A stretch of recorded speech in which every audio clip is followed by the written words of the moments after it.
Encore une fois, merci beaucoup d'être ici. Je vais bien sûr regarder le film, ce soir Mmh. et enfin, juste commencer par dire que c'était très intéressant et aussi c'est un format très différent parce qu'on a l'impression d'être dedans. On est presque dans le suspense quand on sait pas on découvre en même temps que vous, qu'est-ce qui va se passer parce que c'est bien évidemment un projet en construction et heu et on découvre aussi en même temps que vous le destin du projet. Donc je voulais vous demander un peu, comment le format est venu? Enfin, comment l'idée est venue à vous de De faire de ce film. montrer oui, de montrer, les étapes qui prennent, de Mmh. faire un film, comme, Le Bah, Botaniste? en fait, bah, c'est simplement une rencontre il y a 20 ans avec un botaniste qui m'a touché. Du coup, j'ai voulu faire un film, je me suis dit: «Il faut que j'aide ce monsieur-là». Donc du coup, j'ai commencé par faire 12 documentaires sur les forêts tropicales. Après, je me suis dit: «En fait, les documentaires, ça ne touche que les gens déjà convaincus. Donc pour polliniser plus largement, il faut un film de fiction». Également parce qu'on ne convainc pas avec des arguments, mais on convainc avec des émotions, en fait. On voit bien d'ailleurs, que ce soit les politiques ou les scientifiques, ils ont un storytelling fait d'arguments et ça fonctionne pas. Donc du Ouais. coup, le storytelling qui marche le mieux, c'est celui qui est fait avec des émotions et Mmh. hem et donc je me suis dit: «Boum, en avant un film de fiction» et comme ça, on va faire un cheval de Troie. On va pénétrer, le le le le monde du cinéma, de l'entertaining et tout ça et du coup, au travers de ça, on va glisser nos messages. Oui, Et en fait, Le Botaniste, le thriller écologique, part exactement du même principe que Don't Look Up, le film que vous avez peut-être vu avec DiCaprio. ouais. C'est-à-dire que jusqu'à présent, DiCaprio, il faisait des films, quand il s'occupait d'environnement, il faisait des documentaires. Donc il a fait La 11e heure, il a fait Before the Flood et ainsi de suite. Mais même si c'était DiCaprio, ça marchait pas plus que ça. Et puis là, il a fait avec un réalisateur, j'ai plus le nom en tête, mais que j'ai trouvé brillant et qui a fait une bonne grosse comédie qui du coup est vu par des millions de gens. Oui, Don't Look Up. Don't Look Up, ouais. Et du coup, au travers de cette comédie-là, il glisse un message. Et du coup, ce message, il est beaucoup plus audible qu'un rapport du GIEC ou des scientifiques qui nous disent toujours la même chose. Ils ont raison de nous dire ça, mais en fait, c'est pas la façon la, Pour le grand la public. plus efficace de dire les choses parce qu'en fait, on ferme les yeux. En fait, on est tous des primates et donc, du coup, si on nous donne que des mesures anxiogènes, en fait, on dresse un mur anxiogène devant nous et qu'est-ce qu'on peut faire devant ça? On est comme un lapin aveuglé dans les phares, donc on tourne la tête ou on rentre la tête dans le sable. Et donc, il faut nous donner autre chose. Et les primates, pour évoluer, ils ont besoin d'imiter en fait leurs parents, comme les grands singes, c'est toujours ça. Et donc, nous, il faudrait qu'on ait des journaux télévisés de bonnes nouvelles, des émissions de bonnes solutions et tout ça. Et là, on ouvrirait une voie vers quelque chose de mieux, quoi. Mmh. Donc moi, en voulant faire Le Botaniste, j'ai voulu faire en fait un Don't Look Up, mais bien avant que Don't Look Up existe, quoi. Sauf que voilà, c'est très compliqué à faire. Moi, je suis pas du métier, enfin, je suis pas de la partie, je suis pas du monde du cinéma, je suis du monde du documentaire. Donc j'ai voulu essayer un truc un peu fou en étant juste documentariste, quoi.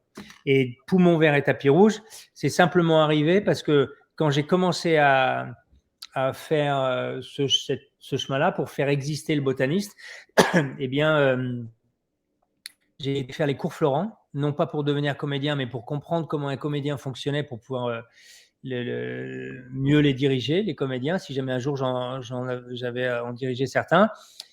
Et en faisant les cours Florent, j'ai été pris de vertige. J'ai trouvé ça extraordinaire. Et je me suis dit, bon sang, tu es en train d'ouvrir une porte, celle du cinéma, que tu connais pas et il va t'arriver plein de trucs incroyables. Et donc, du coup, le naturel est revenu au galop et j'ai voulu en faire un documentaire. C'est devenu, en tout cas, c'est l'histoire pour faire exister Le Botaniste qui devient ce film Poumon vert et tapis rouge. Mmh mh. Et déjà en soi un petit cheval de Troie, c'est-à-dire que je vous montre une immersion dans le monde du cinéma à Hollywood, à Cannes, à Berlin et ainsi de suite. Mais quand même, derrière, en sous-texte, il y a le botaniste Francis Allais, son combat et ainsi de suite. Tout Et à ce fait. combat-là, il m'a mené assez loin parce qu'en fait, on est toujours dans le film. Et juste récemment, là, la semaine dernière, il y a le scénario du botaniste hop là, dans quel sens ça va, qui a été adapté, qui est Oui, sorti chez Fayard. Et, oui. Et du coup, peut-être que, comme ce bouquin existe maintenant, qui est l'adaptation du scénario, bah, peut-être que des producteurs vont acheter les droits d'adaptation cinématographique et que ça va enfin devenir un film. Parce qu'aujourd'hui, Mhm. la plupart des films sont des adaptations de livres Oui, existants. oui, c'est vrai, j'allais vous demander ça justement un peu après. D'abord, je voulais revenir aussi sur quelques questions de ce dont vous en parlez tout à l'heure sur Hollywood et sur toutes les rencontres que vous avez fait dans le chemin du documentaire. Oui. Est-ce qu'il y a eu des rencontres qui vous ont fait, parce que on voit quand même dans le documentaire que il y a des moments qui sont moins encourageants. Et Hmm. vous partez à Los Angeles, vous ne trouvez pas forcément ce que vous croyez, enfin ce que vous cherchiez, non, des producteurs. Ouais. Comment vous avez vécu ça autant en France Hmm. qu'à Los Angeles? Est-ce qu'il y a eu des rencontres qui vous ont donné qui vous ont appris plus de choses, qui vous ont donné justement cet élan pour continuer à mener En- votre projet? Ouais. En fait, il y a deux choses. Il y a les personnes que j'ai rencontrées dans le monde du cinéma pour mettre des outils dans ma caisse à outils, pour être capable de faire un film. Donc, j'ai rencontré 56 personnes du monde du cinéma. Donc, il y a les connus et puis il y a les moins connus, mais qui sont très importantes quand on fait un film. Il y a le chef déco, le directeur photo, enfin voilà, plein l'ensemblier. Enfin, il y a plein de noms de chefs de poste qui sont très importants. Donc, j'en ai rencontré plein. Et après, quand j'ai mis ça en forme dans un film, donc Poumon vert et tapis rouge, forcément, j'ai pas mis les 56, donc j'en ai choisi quelques-uns. Mais sur le chemin, j'ai toujours gardé l'énergie, d'abord parce que Francis Allais, qui a 84 ans aujourd'hui, qui est un Mhm. botaniste fantastique, il continue à se battre. Et donc, du coup, je ne pouvais pas, moi, arrêter de me battre alors que lui, à 84 ans, il se bat toujours. Et puis, j'adorerais que le film existe avant que lui ne s'en aille à aller voir les étoiles là-haut. Et donc, Mhm. du coup, ça me tient, quoi. Voilà. Et puis, moi, je suis quand même très souvent dans la nature et c'est très, ça me nourrit de plein d'énergie, quoi. Donc, forcément, il y a des hauts et des bas, mais de façon générale, il y a toujours cette envie de se battre. Mhm. D'ailleurs, je continue, hein, le film est terminé, Poumon vert et tapis rouge est sorti. Là, maintenant, c'est le livre qui sort. Et il y a Oui, plein de petites choses qui se passent tous les jours. Là, par oui. exemple, il y a le réalisateur Patrice Lecomte qui a vu le film, Poumon vert et tapis rouge, qui a adoré et du coup qui m'a appelé et qui m'a dit, mais moi j'ai envie de vous aider, comment je peux vous aider? Est-ce qu'on peut se voir? Du coup, j'ai passé 2 heures dans son bureau, on a discuté, on a sympathisé, il m'a donné des noms de producteurs. C'est Donc voilà, génial. on avance comme ça. Et moi, j'ai écrit un autre scénario aussi parce que le scénario du botaniste, il est estimé à 40 millions. Donc, je me Mhm. suis quand même dit que ça serait difficile que ce soit moi qui le fasse parce que il va falloir un réalisateur en qui ait confiance les acteurs. Enfin, Mhm. voilà. Du coup, j'ai écrit un autre scénario qui se passe aussi dans la forêt tropicale, qui est un petit peu le préquel, c'est-à-dire l'histoire qui se passe avant, celle du botaniste, et qui, elle, est estimée entre 2 et 3 millions. Donc, celle-là, je vais essayer de la faire. J'aimerais la réaliser parce que Parce que vous j'ai avez fait aussi Amazonia, si je ne me trompe pas, avant. Oui, alors Amazonia, j'ai écrit le scénario original. En fait, j'étais auteur de l'idée originale et co-scénariste. Enfin, j'ai écrit la première trame et après, du coup, il y a un Brésilien qui est arrivé et tout ça. Enfin, voilà. Ok. Et donc, j'ai travaillé là-dessus aussi. Ça vous a mis Et combien de temps de faire le documentaire? alors, le documentaire Poumon vert et tapis rouge, j'ai tourné les premières images quand j'ai fait les cours Florent, c'était il y a 8 ans. D'accord. Et l'histoire du botaniste, parce que moi, ça fait très longtemps que je suis convaincu qu'il faut sauver les forêts.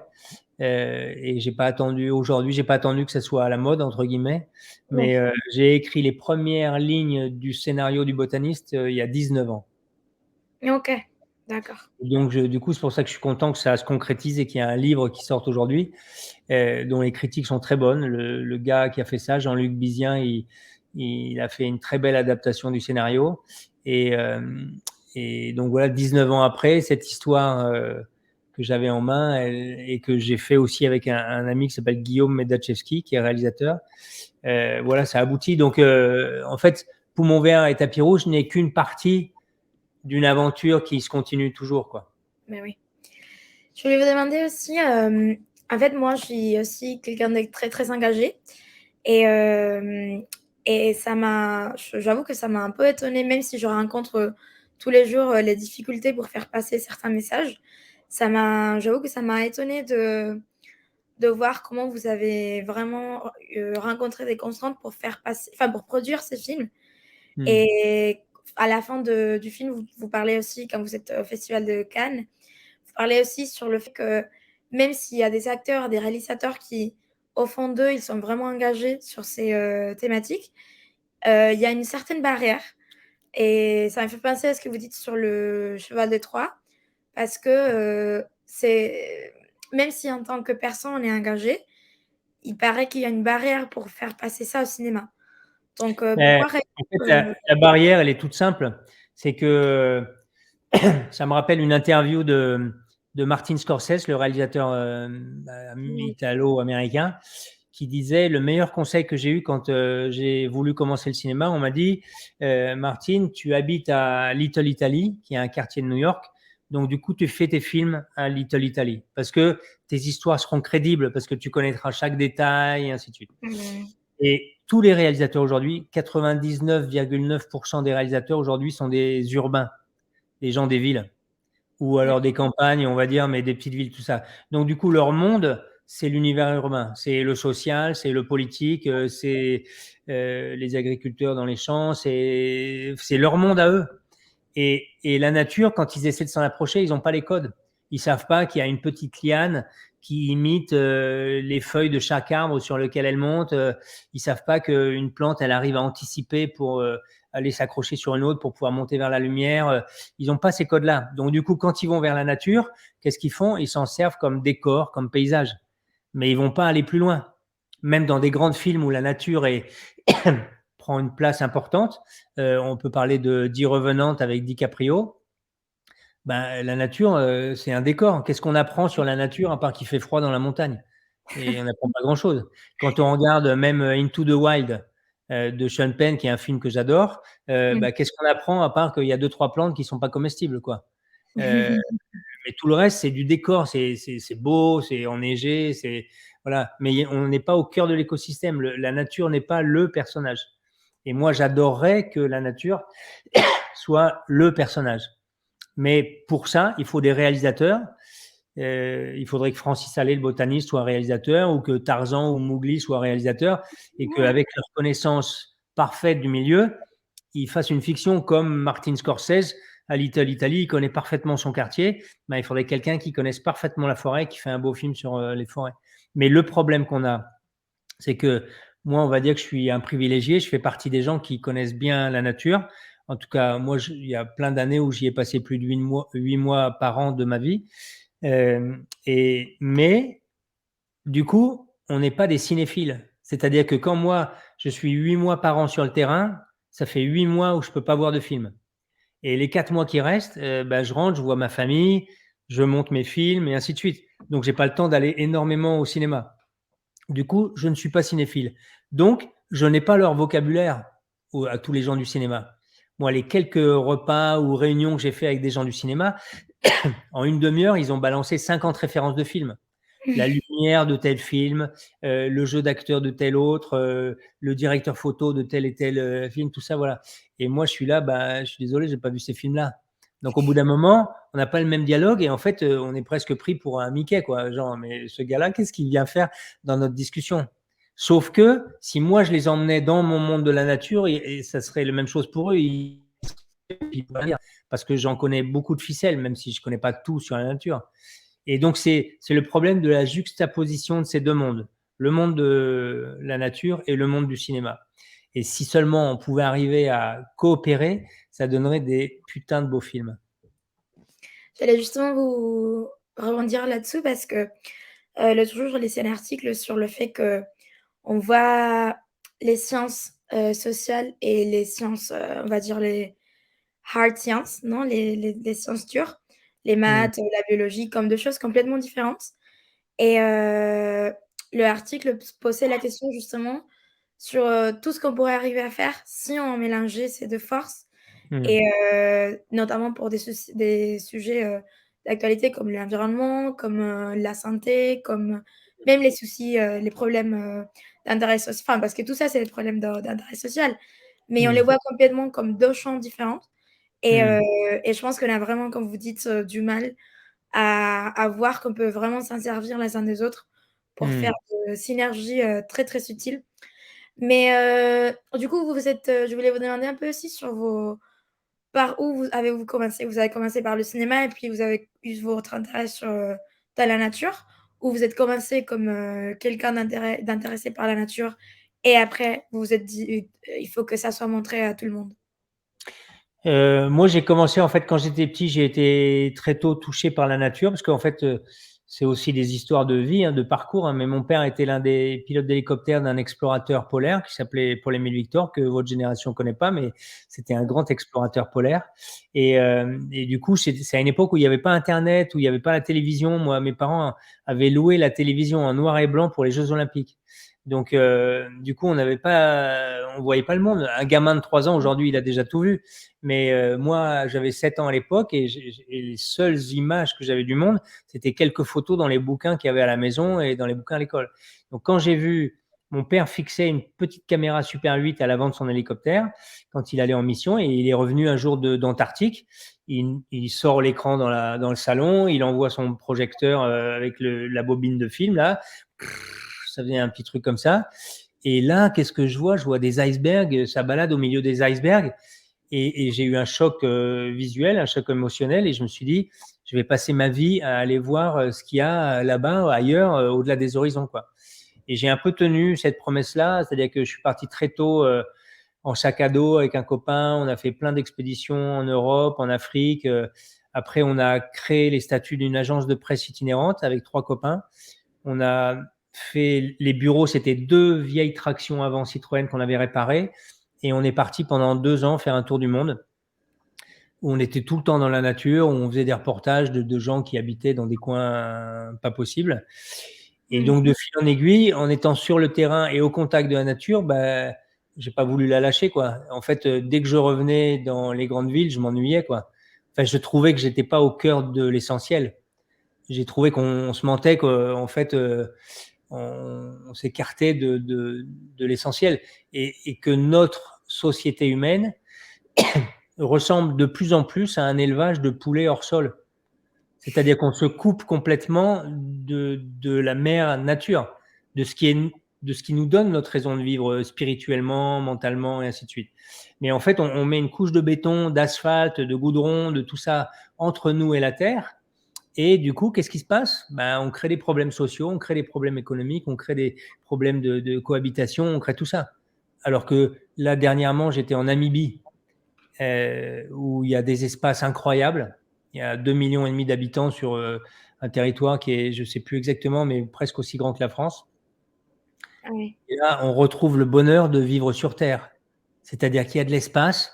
Les gens, quand on les croise, ben, on se dit bonjour, on se pose, enfin, il y a tout autre chose, quoi. Mmh. Et voilà. Et donc, je pense que cette concentration en territoire urbain, elle est pas forcément très bonne sur le long terme. Moi, quand j'avais 25 ans, j'adorais être en ville, hein. J'étais à Paris, j'étais à New York, je cramais la vie et tout, voilà. Mais sur le long terme, on peut faire ça, mais il faut avoir son temps de repos au contact de la nature. Pour moi, c'est vital et on oublie ça un peu aujourd'hui. Vous savez, il y a une expérience qui a été faite avec des rats. Mmh. Euh, Ils ont pris 150 rats. Ils ont mis 150 rats dans un espace assez grand, avec de la nourriture, il y avait tout ce qu'il fallait, tout ça.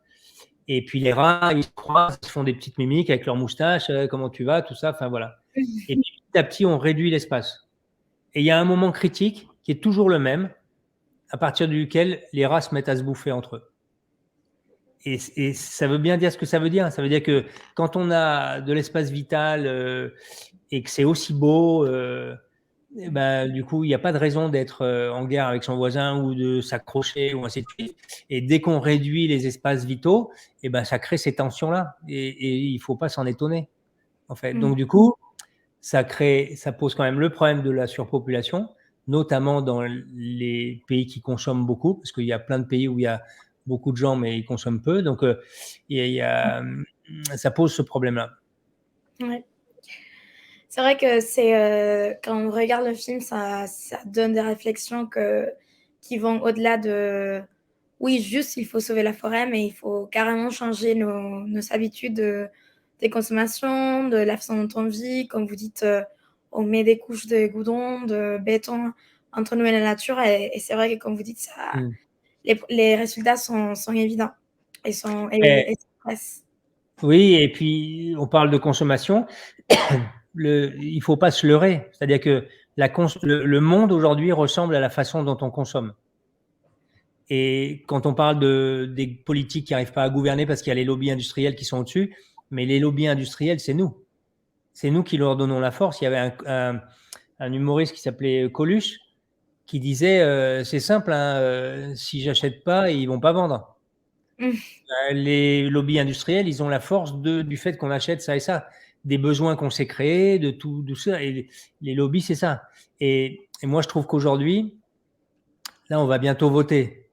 Et je trouve Mmh. qu'aujourd'hui, l'acte d'achat est bien plus important et c'est un acte politique bien plus important, en tout cas aussi important que le vote, le bulletin de vote. Parce que le bulletin de vote, c'est une fois tous les 5 ans pour les présidentielles, un peu plus pour les législatives et les municipales.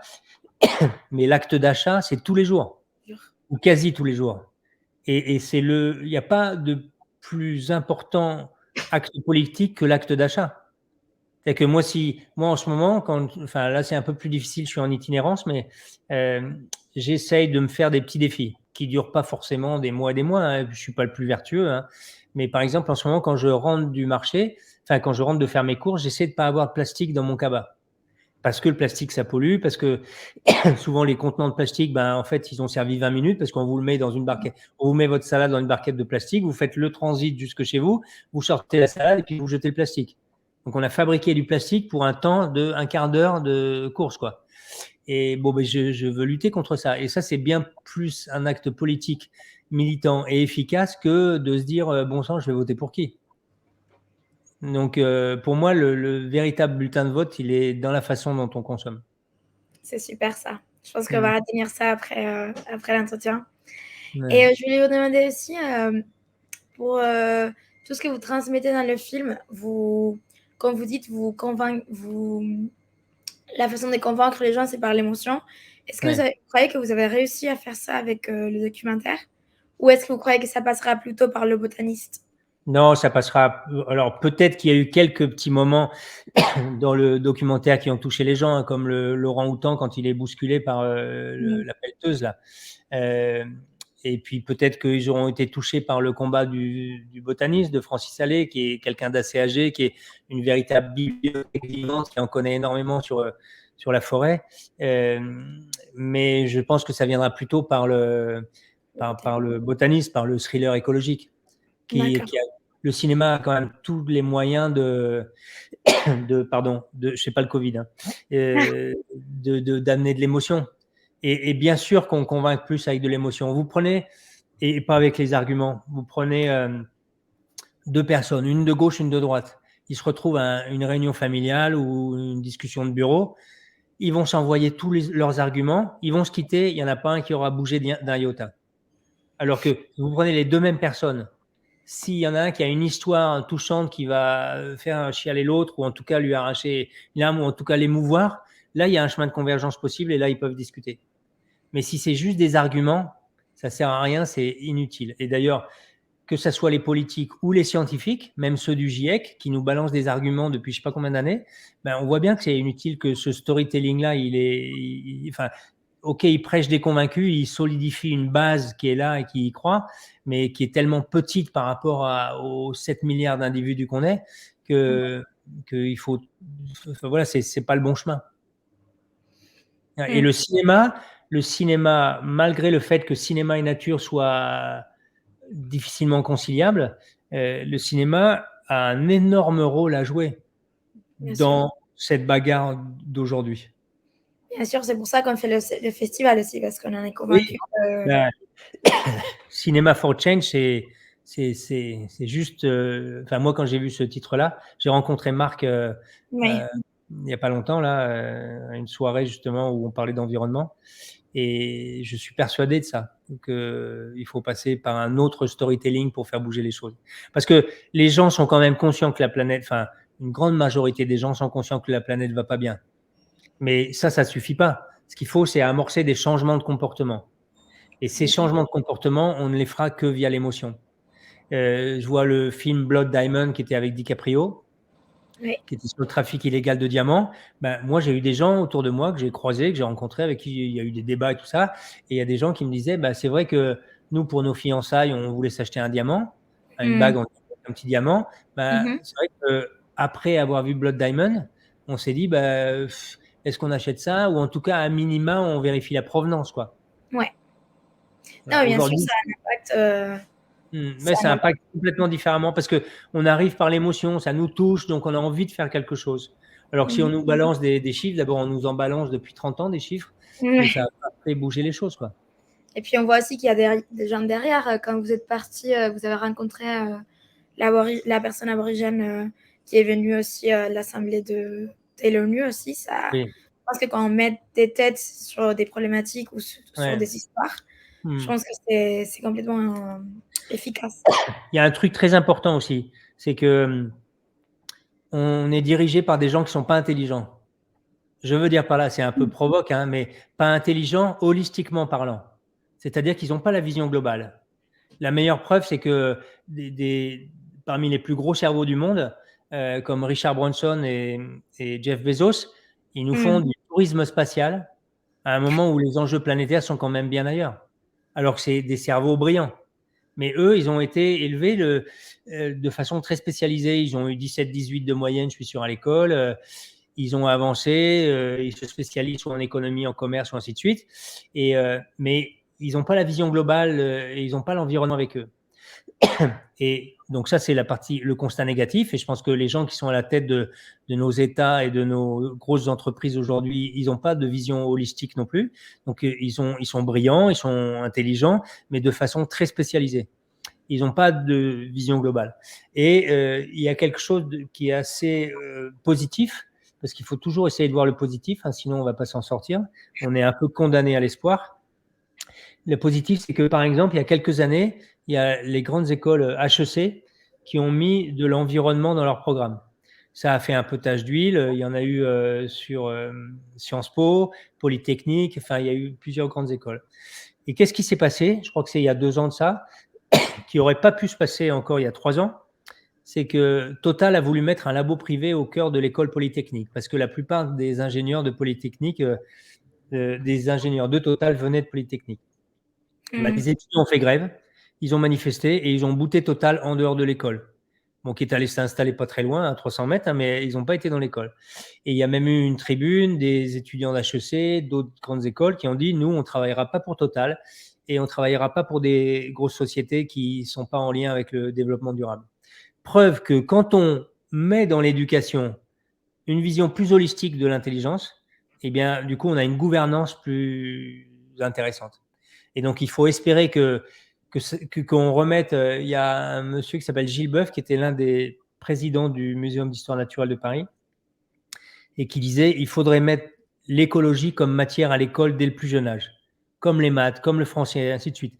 Mais bien sûr que c'est une évidence aujourd'hui, parce que ça fait partie de l'intelligence qu'on doit avoir pour bien diriger le monde de demain. Donc, il faut des cours d'écologie dès la maternelle presque. Moi, je me rappelle d'un prof de maths extraordinaire que j'avais quand j'étais petit. D'abord, le premier cours de maths qu'on avait eu, c'était un cours de magie. Il était arrivé avec sa boîte de magicien. Il avait fait 1 heure de magie. Il nous a dit, mais oui, c'est des maths, ça. On va passer l'année à étudier ça. Et quand notre attention baissait un peu, il nous amenait en forêt. Il s'arrangeait avec les profs, les parents d'élèves, et ainsi de suite. Il nous amenait 2-3 heures en forêt. Il sortait son petit tableau. On était dans la forêt et il nous disait, ben voilà, on est dans un univers mathématique. La façon dont les feuilles sont réparties sur les branches, la façon dont les arbres sont éloignés les uns des autres, tout ça est régi par des lois mathématiques. Et donc nous, on trouvait ça extraordinaire, on trouvait ça génial. On est tous eu 20 sur 20 en maths au bac et ainsi de suite. Enfin, ça a été, et ça, c'est parce que la nature a évolué pendant des millions d'années, elle a trouvé toutes les solutions à ces problèmes. Et donc, il n'y a pas meilleur professeur que la nature si on s'y intéresse de près et qu'on ne voit pas juste ça comme une carte postale ou un décor. Et vous le dites sur le film aussi, c'est pas la nature qui va disparaître, c'est nous qui allons disparaître parce que la nature, elle s'adapte, elle évolue, elle va faire ce qui est nécessaire C'est va ça. continuer à se développer, mais nous, malheureusement, on va pas pouvoir, Oui, mmh, oui, je pense qu'on s'est trompé sur, la communication. Il faut pas complètement, sauver la planète, il faut sauver l'humanité. Et pour sauver l'humanité, il faut sauver la planète. Mais c'est pas comme s'il fallait d'abord sauver la planète. tout à fait. Mais pour qu'on survive nous, en fait, moi ce qui m'effare quand je vois, la teneur des nouvelles par exemple, il y a des trucs super importants sur l'environnement. Bon, bah, les gens écoutent et ainsi de suite. Puis tout d'un coup, il y a Will Smith qui met une claque au présentateur aux Oscars. Et puis tout d'un coup, ça fait des millions de vues, bien plus que le truc le plus important, quoi. Et donc, du coup, 80% des nouvelles qu'on entend aujourd'hui, hein, si on regarde les chaînes d'infos, si on regarde tout ça, c'est des trucs qui sont pas liés au truc le plus important, qui est notre bateau sur lequel on vit. Moi, j'imagine la Terre comme un vaisseau qui est dans l'univers, qui est immense, hein. C'est un tout petit vaisseau qui se bat dans un immense univers. Et, et en ce moment, ce vaisseau-là, il a des trous de partout. Il est en train de couler. Mais qu'est-ce qu'on fait? On se demande, tiens, est-ce qu'on met une voile bleue ou une voile rouge? Est-ce qu'on donne du poisson 2 fois par semaine aux matelots ou pas? Quelle peinture on met sur les boîtes de vent? Mais merde, putain, on s'en fout de tout ça. Le bateau coule. Il faut d'abord résoudre le problème du bateau qui coule. Et Tout à donc, fait. 80% des nouvelles aujourd'hui, dans les journaux télévisés, ainsi de suite, ça devrait être sur l'environnement. Moi, je comprends bien sûr que la guerre en Ukraine, ça soit dramatique, la guerre dans plein de pays d'ailleurs soit dramatique. Mmh. Aujourd'hui, par exemple, il y a le plus grand nombre de conflits, c'est les conflits qui sont liés à l'eau et ça va augmenter. Et donc, on voit bien que c'est lié avec l'environnement. Donc, il faut bien sûr résoudre les problèmes humains et c'est dramatique et tout ça. Mais ça ne servira à rien si on ne sauve pas l'essentiel qui est la terre sur laquelle on est. Tout à fait. Comment vous Mm. croyez que parce que là, on rentre, plus sur le sujet, mais sur les documentaires, vous abordez quand même beaucoup des des données comme celles-là qui peuvent être, qui sont choquants. Comment vous croyez que ça a été reçu par les spectateurs? Vous parlez de Poumon vert et tapis rouge? Oui. Ben, j'ai présenté le film dans pas mal d'endroits, donc alors c'est vrai que j'ai le débat derrière, donc moi j'essaie de dire qu'il faut toujours, rester optimiste parce qu'on est justement condamné à l'espoir, donc Mmh.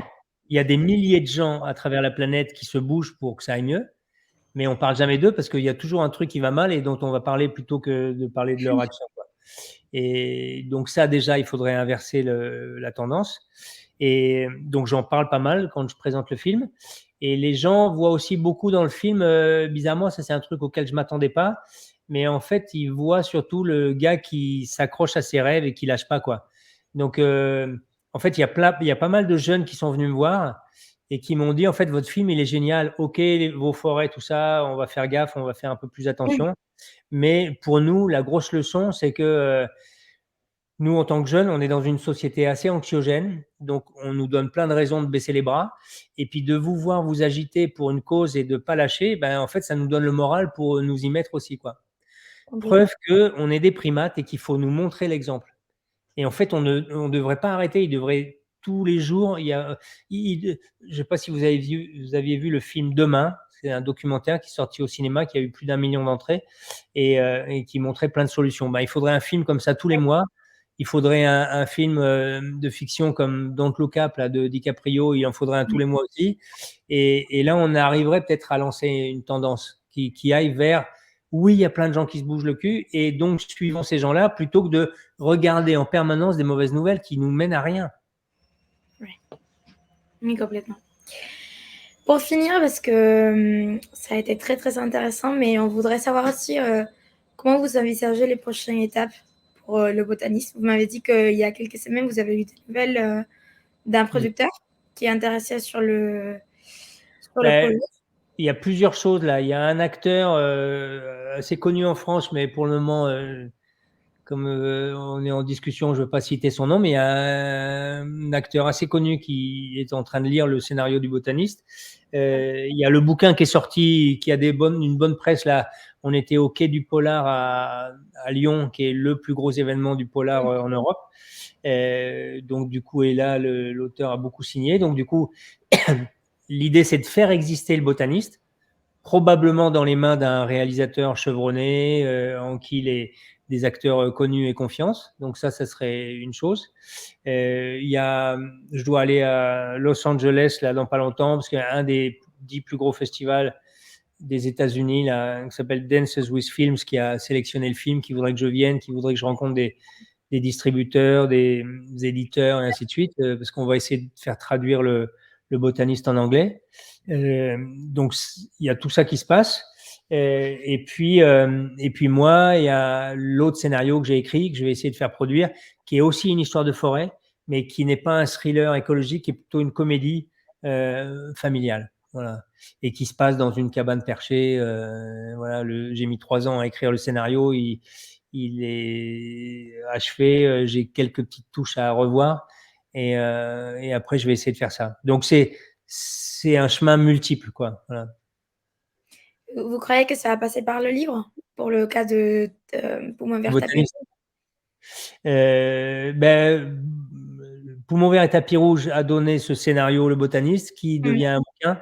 Oui. Et là, il vient juste de sortir, hein, il n'y a même pas une semaine. Donc, du coup, on va voir ce que ça donne, mais j'ai bon espoir parce que aujourd'hui, la plupart des films sont des adaptations de bouquins. Enfin, en tout cas, beaucoup de films sont des adaptations de bouquins, quoi.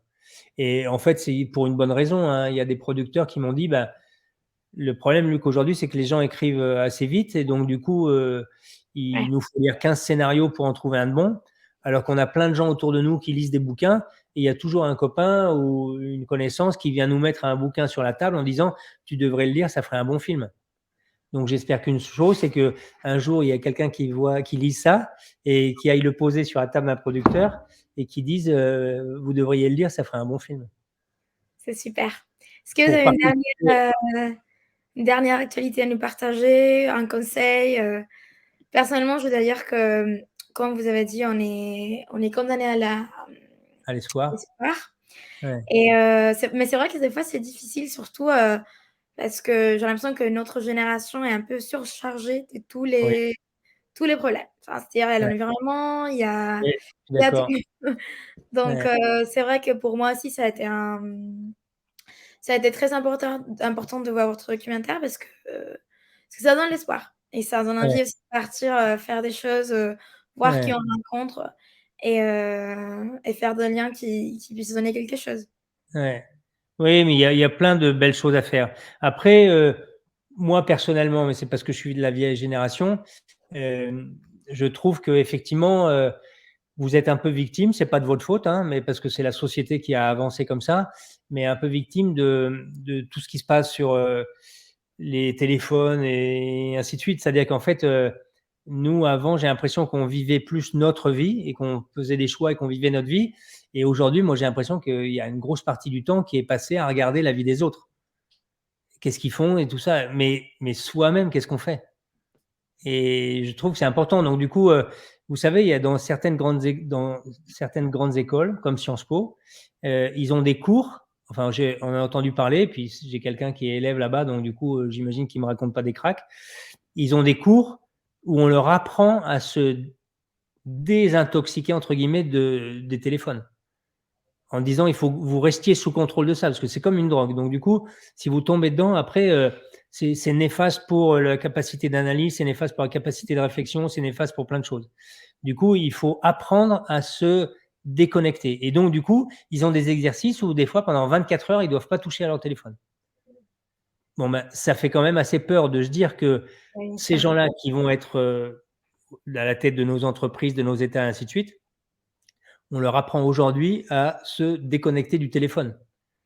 Alors que l'énorme masse dont je fais partie aussi, on est devenus addicts à nos téléphones.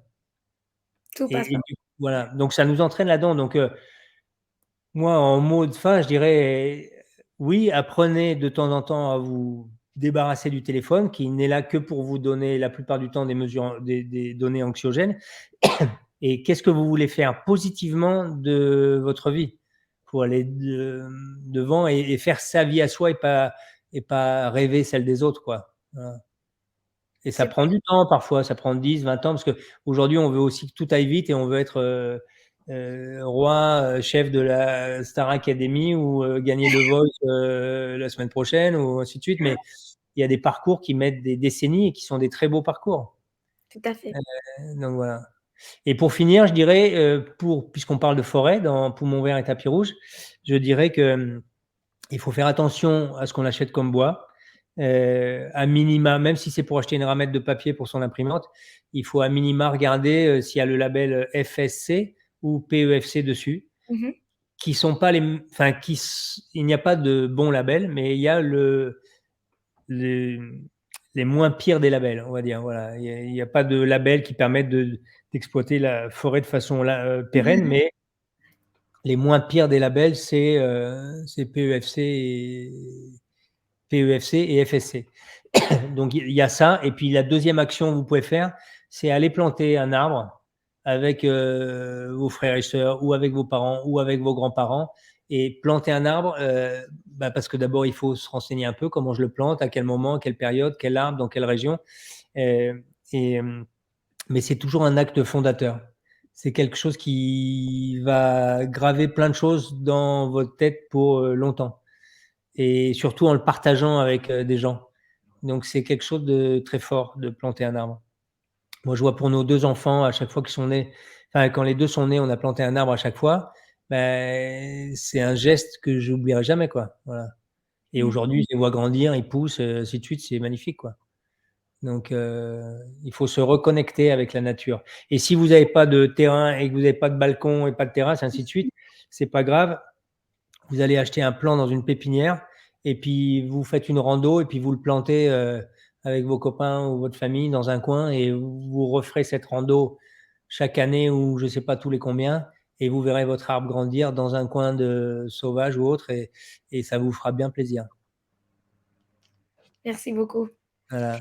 Merci Sophia Merci beaucoup pour ce et soir. merci à tous ceux qui écoutent. Oui, Ouais, ouais. effectivement, merci aux gens qui nous ont rejoints pour, cette, conversation qui a été géniale. On a beaucoup appris et encore merci beaucoup Luc et beaucoup de chance et beaucoup de courage pour, ce qui viendra Hmm. et à bientôt, j'espère. Ouais, à bientôt et courage à toute l'équipe de Cinema for Change parce que c'est une vraie bonne solution pour essayer de participer au changement. Merci beaucoup.